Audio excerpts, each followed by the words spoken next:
Hey bananers, welcome back or welcome to my channel. Today's video is going up late. I don't care. This is what we have.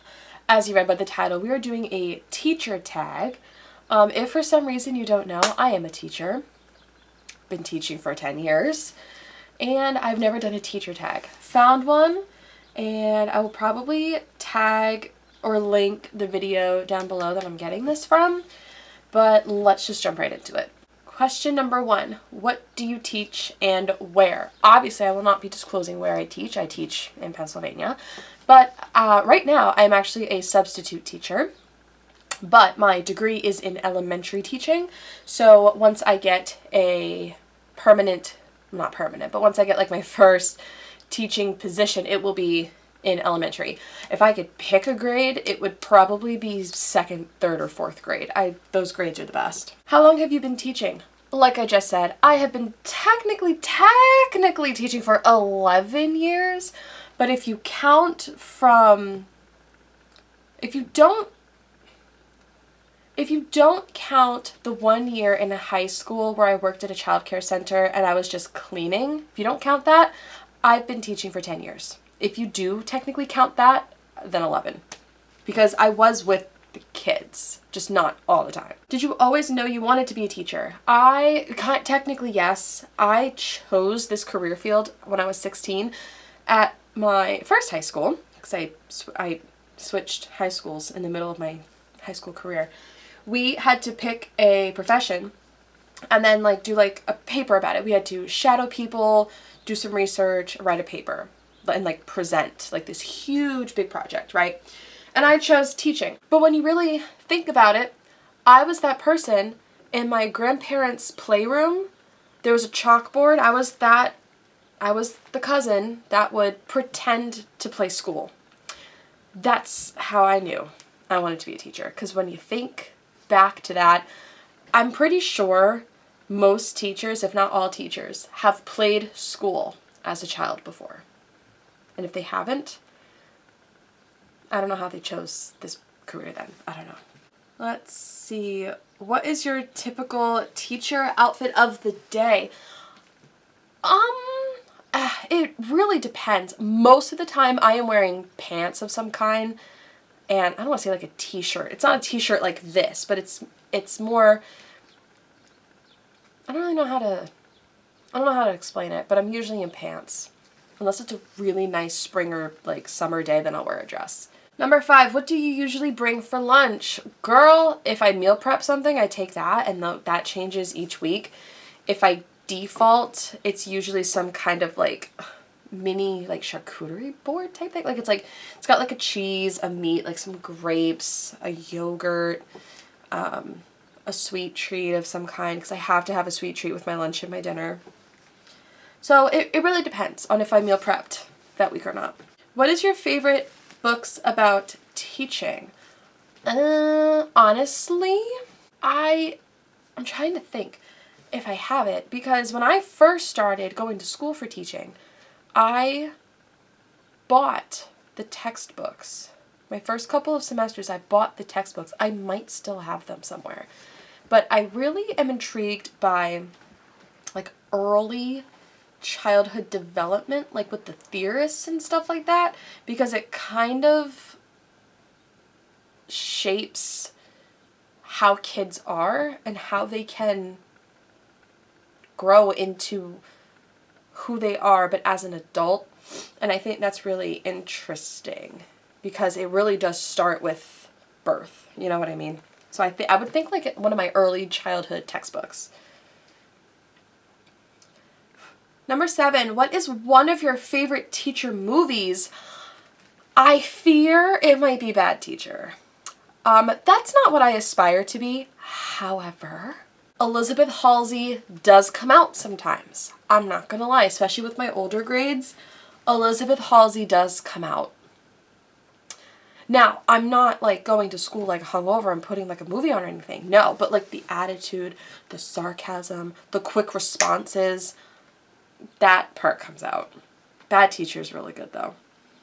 8, who was your favorite teacher? Ooh, my all-time favorite teacher?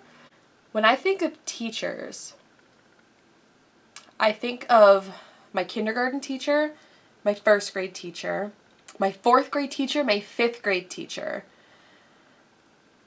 one of my sixth grade teachers, one of my seventh grade teachers, none eighth grade, and like an 11th grade teacher and a 12th grade teacher. And oh my gosh, let me see, hold on. Kindergarten was Mrs. Rife Snyder. She was great. First grade was Miss D'Angelo. She always smelled good. Fourth grade was Mrs. Hirsch. That was a really fun year. Fifth grade was Mrs. Miller. That was another fun year. Sixth grade science teacher, Mr. Schaefer. He was amazing. Seventh grade, Miss Walker. She's no longer Miss Walker. I just have no idea what her married name is. I'm trying to think. But unmarried when I had her, Miss Walker. And then 11th grade was Mr. Somerville. 12th grade was Mr. Comp. All great. Like when I think of when I think of my teachers, that's who I think of. And then for college professors, my two professors, the two main professors that we had at the community college, they were the GOATs. I loved them. One professor from my first 4-year, I can say, was great.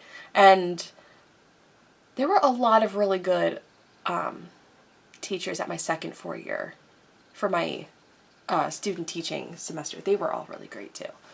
I had a lot of really good teachers. Thank God. Number 9. Who are some of your favorite teacher YouTubers, Instagrammers, Snapchatters, etc.? I'm not gonna lie, I don't really have any favorites. Yeah, I don't really have any favorite YouTube. I don't really have any favorite, like, social media teachers. I should probably look into that. Oh well. Number 10. What is your best classroom management tips? Okay, hear me out. I'll wait. Believe it or not, actually works. I hate to be cliche, but I like to, for example, I'll wait. I know math. I know how to do fractions. I know how to add.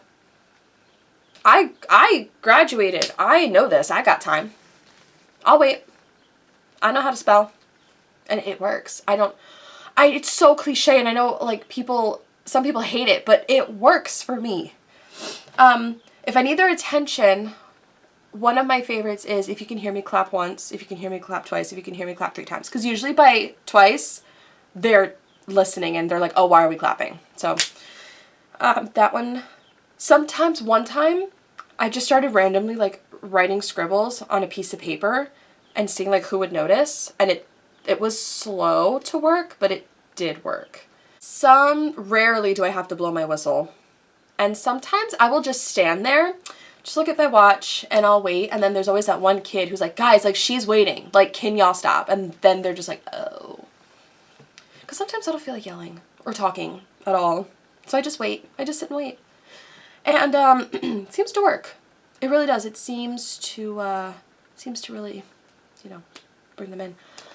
As a sub, obviously, I don't have my own classroom, so, like, anything for, like, rewards, like, discipline, consequences, I don't have, like, I don't want to say access to that, but, like, I don't have to worry about that yet, so I can't really speak on that, but that's what I do when I need them to shut up and listen.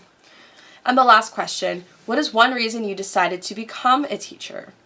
One reason I decided to become a teacher is because, I'm going to be really honest, and people, especially my loved ones, they like to argue with me on this, but working with kids and teaching is really the only thing I'm good at. And I don't see myself in any other field. Retail? Mm-mm.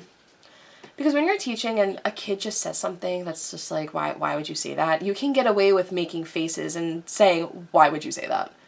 In retail or like food service, you can't really do that. And my face will get me in trouble in those fields, because I make faces when kids are saying like outrageous things or like doing outrageous things. I make faces. Like, I'm just sitting there, I'm like,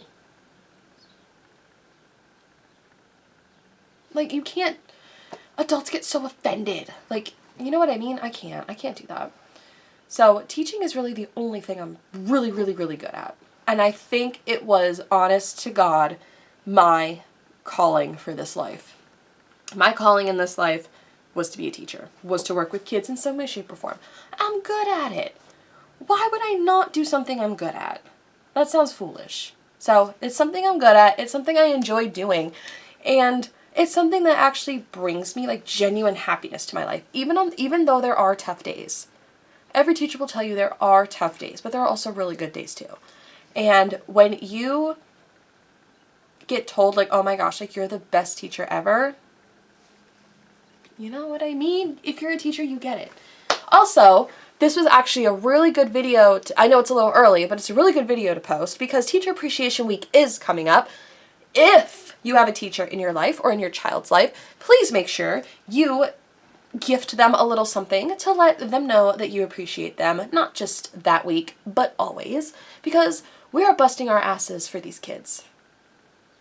And for some people, it does go unnoticed, and that's crazy. It shouldn't go unnoticed. So if you want to appreciate me, I always leave my Venmo and my Cashapp down below. If you want to appreciate me with money, I'll take it. But that is it for today's video. If you enjoyed, be sure to give this video a thumbs up and subscribe. Become a banana today. Join the Banana Bunch. We would love to have you. If you want to know what I'm going to be up to, all my social media will be listed down below like always, and I will see you in the next one. Bye!